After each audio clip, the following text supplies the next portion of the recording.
샬롬. 자, 여러분 반갑습니다. 오늘은 이스라엘을 선택한 이유는 무엇인가 라는 제목으로 한번 여러분과 함께 말씀을 좀 나누고 싶습니다.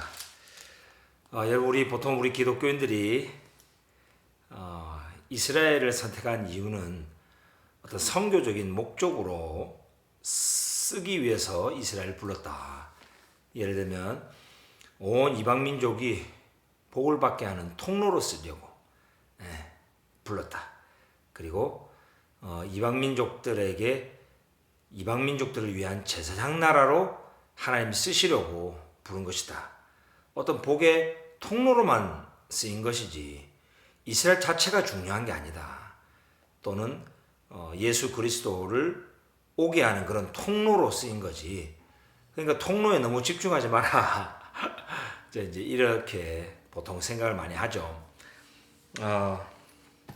오늘 우리 토라 포션 여기 보면 출애굽기 이제 19장에 보면 정말 중요한 신의 산 이제 그 언약이 나오잖아요. 자, 이것이 사실 이스라엘을 부르신 목적이죠. 자, 19장 3절부터 보면 모세가 하나님 앞에 올라가니 여호와께서 산에서 그를 불러 말씀하시되 너는 이같이 야곱의 집에 말하고 이스라엘 자손들에게 말하라. 내가 애굽 사람에게 어떻게 행하였음과 내가 어떻게 독수리 날개로 너희를 업어 내게로 인도하였음을 너희가 보았느니라. 세계가 다 내게 속하였나니. 자, 이 우리 한글 번역이 세계가 다 내게 속하였나니 그렇지만 사실상 all the earth is mine. 킹 제임스 버전이 잘 번역했죠. 모든 땅이 다 내 것이다 이 말입니다. 자, 너희가 내 말을 잘 듣고 내 언약을 지키면 너희는 모든 민족 중에서 내 소유가 되겠고. 자, 여기서 이 소유라는 단어는 킹 제임스 버전에서는 peculiar treasure, 특별한 보물 이렇게 번역을 했습니다. 이것은 히브리어 단어 스굴라인데요. 실제로 이 스굴라라는 단어가 아주 값진 보화라는 뜻도 있고 possession, 소유라는 뜻이 있습니다. 바로 이 스굴라라는 단어를 가지고 우리 예수님께서 그 밭에 감추어진 보화의 비유를 말씀하셨죠. 이 천국은 마치 이 값비싼 이 보화를 찾는 상인 것 같다. 근데 정말 값비싼 소중한 이 보화를 발견하고 돌아가가지고 자기 소유를 다 팔아서 그 보화가 감추어진 밭 전체를 사버렸다. 자, 이렇게 말하죠. 자, 이 보화가 감추어진 밭은 그 보화와 같은 감추어진 하나님의 지혜, 예수 그리스도를 품고 있는 이스라엘을 또한 말합니다. 이것이 바로 보화가 숨겨져 있는 밭이죠. 그러니까 이스라엘을 우리 하나님께서 다시 사셨다는 거예요. 뭘로? 자기의 소유를 다 팔아서 당신의 아들 예수 그리스도의 피값으로 당신의 언약 백성을 다시 샀다. 그걸 또 먼저 말하죠. 왜냐하면 그리스도는 하나님의 것이다 라고 사도 바울이 고린도 서신에서 말했죠. 그래서 신약성경에서도 하나님의 그리스도, 즉 하나님의 메시아, 하나님이 소유한 그리스도라는 거죠. 그리스도는 하나님의 것이다, 하나님의 소유다라고 말을 많이 합니다. 그렇죠? 메시아도 하나님의 소유이기 때문에 그 메시아를 십자가에 내어줌으로 그 피값으로 비록 저 언약 백성들은 불신하고 이스라엘은 넘어질지라도 다시 샀다는 거예요. 왜? 그 이스라엘과 연합되어 있던 그리스도가 계시기 때문에, 그 이스라엘 안에 감추어진 하나님의 지혜 그리스도가 있기 때문에 그 이스라엘 전체를 다시 샀다. 이런 그 소유 스굴라의 그 더블 미닝이 있습니다. 자, 6절에 너희가 내게 대하여 제사장 나라가 되며 거룩한 백성이 되리라. 너는 이 말을 이스라엘 자손에게 전할지니라 그랬습니다. 예, 여러분 제사장 나라는 이방인을 위한 제사장의 물론 사역도 있지만 사실상 오늘 본문에 의하면 내게 대하여 제사장 나라가 된다는 거예요. 어떤 남을 위해서 존재하는 게 아니에요. 하나님에게 존재하는 거예요. 아템 테육 리 맘레켓 코하님 리 나에게 제사장 왕국 제사장 나라가 될 것이다 라고 말합니다. 우리 이스라엘은 제사장 사역을 했죠. 열방에 하나님의 말씀을 전파했죠. 그죠? 또 이스라엘에서 하나님의 말씀이 나왔고 이스라엘에서 영원한 대제사장 예수아가 나왔고 또 예수아와 이스라엘이 함께 하나님의 어린 양 십자가의 그 희생 제물을 피 흘리게 했던 사역을 함께 감당을 했죠. 그래서 이스라엘은 제사장 사역을 한 거예요.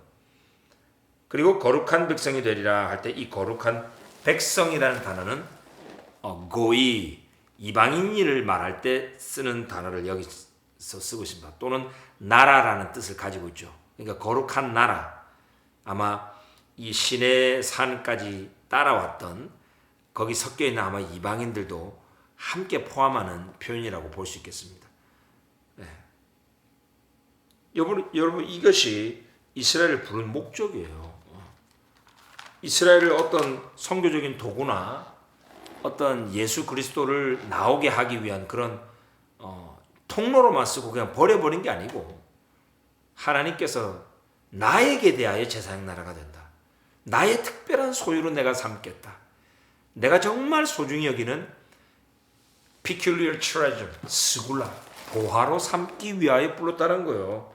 여기 레위기 20장 26절에 나오죠. 너희는 나에게 거룩할지어다.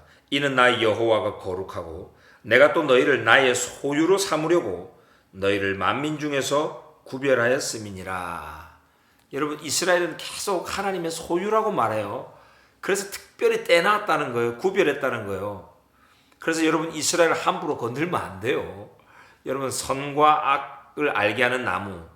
자, 그 에덴 동산 사건 이후에 하나님께서 또 하나의 나무를 언급하죠. 바로 생명나무. 그죠? 동산 중앙에 있는 생명나무는 건들지 마라 그랬습니다. 그거 먹으면은 하나님께서 큰일 나는 거예요. 장자는 내 거다라고 했어요. 건들면 안 돼요. 장자. 하나님의 장자 저 이스라엘. 그리고 하나님의 제사장 나라는 또한 레위 지파에서 제사장이 됐겠죠. 그죠? 그러니까 이스라엘은 어떻게 보면은 레위적인 나라예요. 하나님의 소유예요. 하나님의 것이에요. 건들면 안 됩니다, 여러분. 계속 이스라엘을 우리가 쉽게 말하거나 이렇게 비난하거나 계속 매섭 시켜버리면 하나님의 소유를 건들게 되는 거예요. 자, 또 우리 창세기 18장 18절과 19절에 보면 또 나오죠.